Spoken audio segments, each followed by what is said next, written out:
begitu. Najib hari ini mengatakan, okey, kita masuk kepada cerita Najib ni, mengatakan secara benarnya dia kata bahawa dia telah teranaya. Dia kata.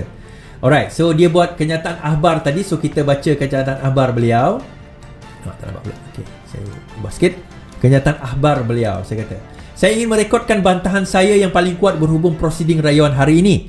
Dengan hak saya untuk hidup, kebebasan dan hak untuk mendapat perbicaraan yang adil dipertaruhkan. Okey. Dan peguam saya yang telah cuba menarik diri mereka sendiri kerana mereka tidak dapat atau sanggup mewakili saya lagi. Saya baca dalam nada sedih lah. Kalau ada muzik ni boleh juga ni, muzik background ni.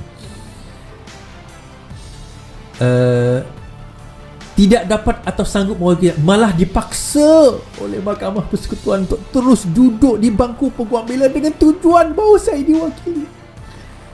Hisham Teh Pok Tek telah mengatakan beberapa kali bahawa beliau tidak bersedia untuk rayuan ini, yang bermakna saya tidak punya peguam yang berkesan atas representasi dan sewajarnya di hadapan mahkamah ini dalam rayuan yang kompleks. Dia kata, ini kerana beliau baru dilantik kurang sebulan atas sebab-sebab yang saya nyatakan di bawah. Disebabkan ini, Hisham dan pasukannya memutuskan untuk menarik diri dan mewakili saya di dalam rayuan di Mahkamah Persekutuan kerana mereka tidak dapat menyumbang secara bermakna dalam kes. Saya tanpa Mahkamah Persekutuan memberi penaguhan selama 3 bulan, kata. Bagaimanapun, Mahkamah Persekutuan enggan membenarkan mereka berbuat demikian. Dalam keadaan sekarang adalah menjadi tanggungjawab saya untuk menjelaskan keadaan yang membawa kami ke sini. Peguam saya sebelum ini telah melakukan tugas yang cemerlang sejak 4 tahun lalu, mewakili saya, dia kata. Dia kata macam itulah. Dia Mahkamah Tinggi dan Mahkamah Rayuan untuk kes ini.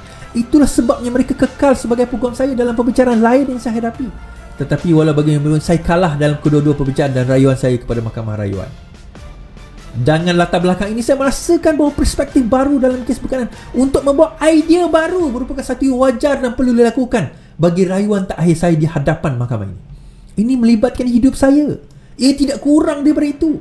Rancangan awal saya ialah penglibatan peguam Jonathan Liat Lau QC untuk menyertai Syafiee, ini daripada UK, dan bekerjasama dengan Muhammad Syafiq Abdullah dan Harbhajan Singh.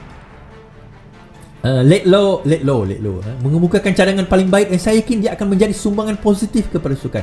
Penemuan keterangan yang berkaitan dengan Hakim Muhammad Nazlan yang seterusnya memerlukan peguam baru untuk tampil meneliti secara bebas dakwaan itu dan mengemukakan di hadapan mahkamah yang mulia dalam keadaan yang paling tidak berat sebelah. Malangnya, Mahkamah Tinggi menolak permohonan Let Law untuk menjadi peguam saya.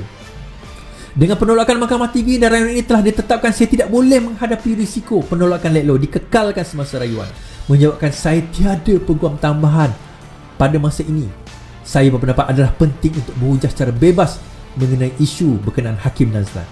Zaid gambar bawah yang pernah menghubung saya suatu ketika dahulu berkata beliau boleh membawa masuk kepakaran undang-undang dari India melalui rakan konsinya dari Singapura, Niru Pillai. Saya kemudiannya diperkenalkan kepada dua peguam kanan India yang pada mulanya menarik perhatian saya dengan idea mereka. Akhirnya mereka melakukan kerja belakang tabir, manakala firma Zaid memudahkan proses mahkamah. Zaid dan pasukannya datang dengan syarat pengambilan mereka mesti termasuk firmanya diletakkan sebagai peguam cadar dalam rekod dan peguam tempatan yang baru akan menyertainya. Saya juga yakin bahawa ini keputusan yang sesuai setelah diberitahu bahawa rayuan bawah paling tinggi pada masa lalu telah diberikan penangguhan atas semangat proses yang sewajarnya untuk memudahkan representasi yang berkesan bagi orang yang dituduh. Kita kena baca ni tuan-tuan, bagi adil dekat Najib. Menjadi hasrat saya bukan sekadar untuk melengah-lengahkan proses mahkamah, tetapi kerana permohonan Let Law akhirnya ditolak kurang dari sebulan sebelum tarikh dijadualkan, justru keperluan penglibatan peguam baru muncul secara tiba-tiba. Mana-mana pasukan baru yang membawa idea baru memerlukan masa. Saya tidak malu untuk mengatakan saya terdesak sebagaimana sesiapa pun litigan yang berada dalam keadaan susahan seperti saya. Saya kini berada dalam situasi di mana hak saya untuk mendapat peguam dan perbicaraan yang adil cuma ilusi kerana saya membuat keputusan yang saya fikir adalah untuk kepentingan terbaik buat saya pada masa itu. Wow, tuan-tuan. Sedih tuan-tuan, sedih. Sangat sedih. Ini Najib Tun Razak punya catatan. So, benarkah beliau telah dianiaya? Benarkah bahawa mahkamah tidak memberikan peluang untuk beliau ini datang dengan orang kata apa, dengan kehakiman yang sebenarnya? Benarkah sedemikian? Ini yang kita nak bacakan hari ini. Ini saya nak ungkap dan apa orang kata, nak uraikan pada hari ini. Saya nak bawa kepada tuan-tuan dan puan-puan apa sebenarnya yang berlaku. Apa sebenarnya yang berlaku dan kenapa perkara yang dia dakwa itu sebenarnya tidak berlaku sedemikian. Sebenarnya perkara itu tidak berlaku sedemikian, dan ini merupakannya helah-helah dia untuk nak menunda kes ini sehingga pilihan raya yang akan datang. Sebab itu dia minta 3-4 bulan, tuan-tuan. Itulah sebab dia minta 3-4 bulan. Saya harap supaya janganlah 3-4 bulan. Janganlah 3-4 bulan. Tetapi akhirnya 3-4 bulan tu juga berjaya. Tuan-tuan, saya bawakan cerita. Sebenarnya apa yang berlaku? Betulkah beliau tidak mendapat pengadilan? Dan apakah sebenarnya ini hanyalah helah Najib saja? Okey. Alright, ini adalah timeline. Okey, ini adalah timeline. Siapa dekat TikTok dengan dekat Twitter mungkin tak nampak lah, tapi boleh tengok kemudian dekat Facebook atau YouTube nanti kan. Okey, 28 hari bulan Julai 2020, lebih kurang 2 tahun yang lepas. 2 tahun lepas, tuan-tuan, Najib telah didapati bersalah oleh Mahkamah Tinggi. Kemudian dia pergi Mahkamah Rayuan pada 8 Disember 2021. Beliau telah dijatuhkan Mahkamah Rayuan telah menetapkan hukuman 12 tahun penjara, 210 juta denda dikekalkan dan mahkamah telah memutuskan pada 8 Disember 2021. Okey, berkurang 6 bulan kemudian. Disebabkan oleh itu, maka Najib pun membuat rayuan terakhir untuk Mahkamah Persekutuan.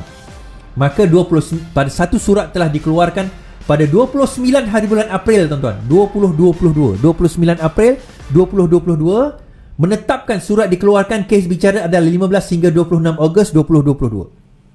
Okey, itu telah ditetapkan 26 April 2022.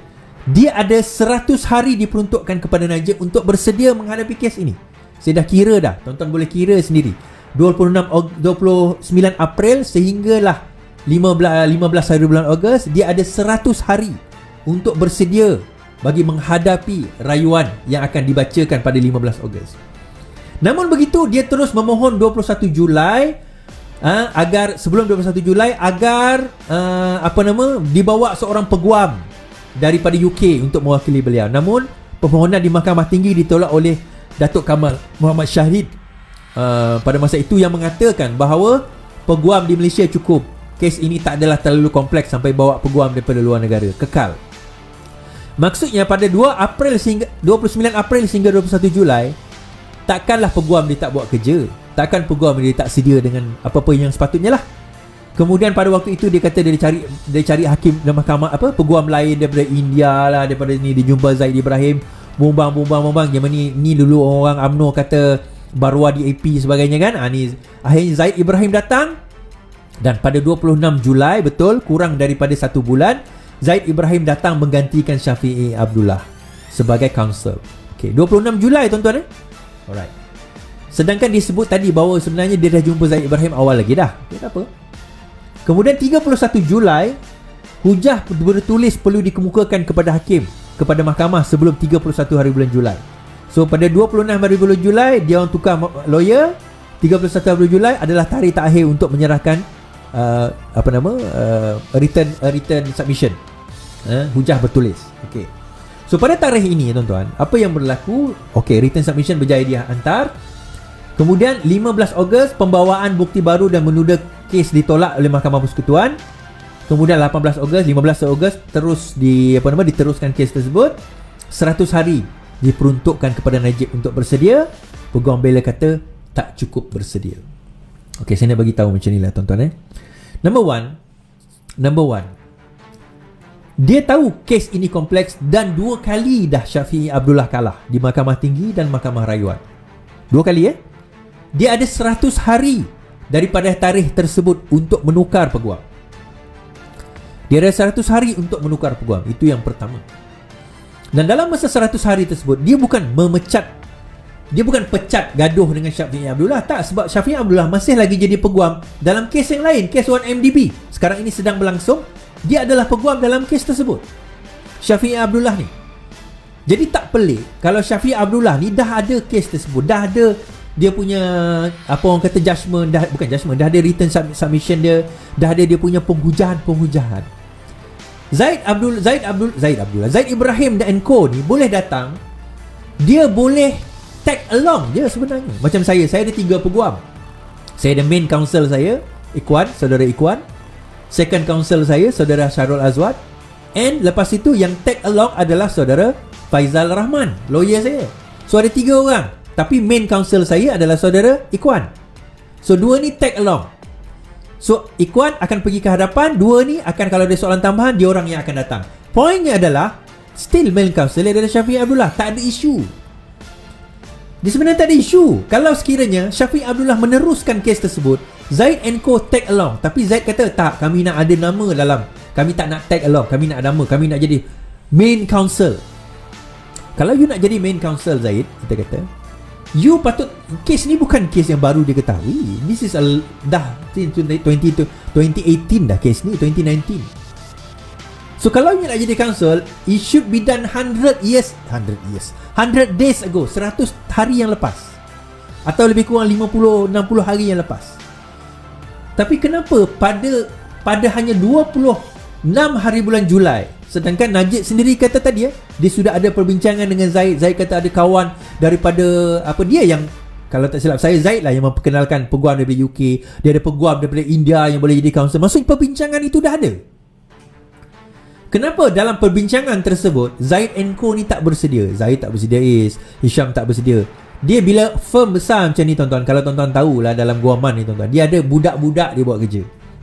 Dia orang ni main counsel, dia budak-budak dia. Alah, dia senior lawyer ni tak hantar affidavit, tak hantar notis. Itu budak-budak dia punya kerja. Pengurusan tu bukan kerja main lawyer, itu budak-budak dia, dispatch dia, junior lawyer yang buat kerja. Senior lawyer ni dia fikir macam mana cara nak bebaskan klien dia. Itu dia punya fikiran. So bila dia masuk 26 Julai 2022, Bex ask questions. Adakah dia sengaja untuk nak melengahkan kes ini? So dia boleh guna alasan untuk menunda kes dengan alasan mereka tidak bersedia. Sedangkan Najib boleh kata tak apalah kalau macam tu, kita suka atau tidak, Syafi'i jadi main counsel, Zaid and Co korang counsel kedua yang tag along dengan Syafi'i, dan you boleh bagi pendapat you juga. It's not impossible. Tapi dengan, kalau Macai tak reti undang-undang, tak tahu timeline, dia ingatkan baru semalam lah Najib ni diberi peluang. Masa tak cukup. Masa tak cukup sebab peguam kamu masuk 26 Julai, peguam Najib datang 26 Julai. Itu sebab masa tak cukup. Tapi dia ada hak untuk menggantikan peguam. Betul, tak dinafikan. Hak itu 3 bulan lepas, 2 bulan lepas, bukan 2-3 hari sebelum perbicaraan.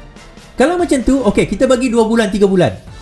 Lepas tu, ditukar pula peguam baru lagi. Bagi lagi 2-3 bulan. Ditukar pula peguam baru lagi. Bagi lagi 2-3 bulan. Sampai bila nak habis kes? Kan? Sampai bila nak habis kes? Jadi mahkamah ni bukan bodoh. 5 senior judge. Di mana walaupun Macai kata Tengku Maimun tu baru 5 bulan jadi federal court punya judge. Dia 5 bulan federal court punya judge, high court punya judge 10 tahun, session court punya judge 10 tahun. Itu kau tak ambil kira. Belum lagi dia punya pengalaman dan sebagainya. Kita tak kisah berapa bulan pun dia nak jadi federal court punya judge. Yang penting credibility dia, and kita nampak credibility beliau. Poinnya tuan-tuan, dekat sekarang ini, sampai bila dia nak buat taktik ni? So mahkamah dah kata, kami bagi kamu ample time.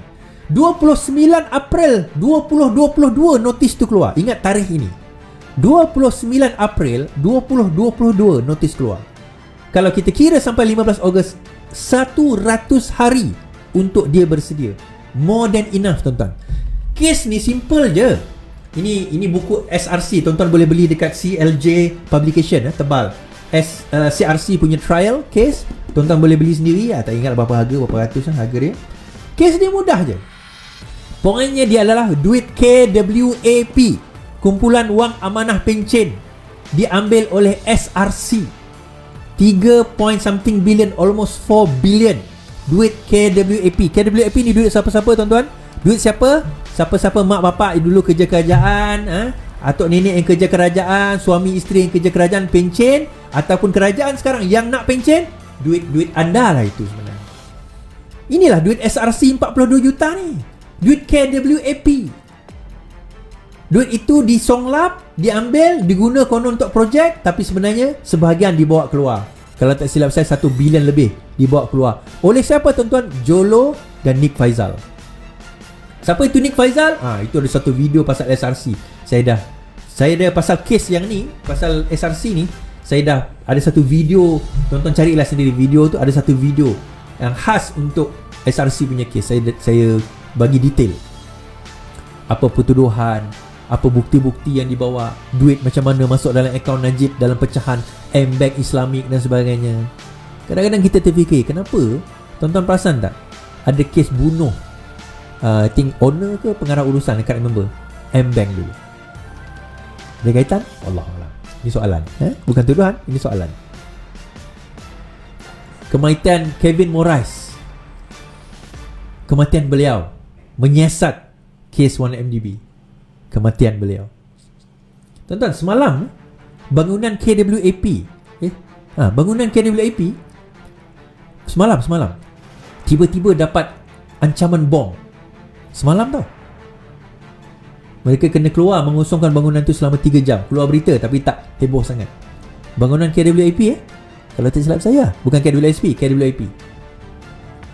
Dekat Intermark. Betul lah KWAP kan. Kuap, kumpulan wang amanah pencen. SRC, kumpulan wang amanah pencen, tuan-tuan. LTAT, Lembaga Tabung Angkatan Tentera. Ni semua duit-duit dana tabung-tabung, kantong-kantong kerajaan yang sepatutnya diguna untuk membantu pegawai-pegawai kerajaan. So sebagai pegawai-pegawai kerajaan, cuba fikir, orang macam ni ke yang korang nak letakkan sebagai pemimpin korang lagi?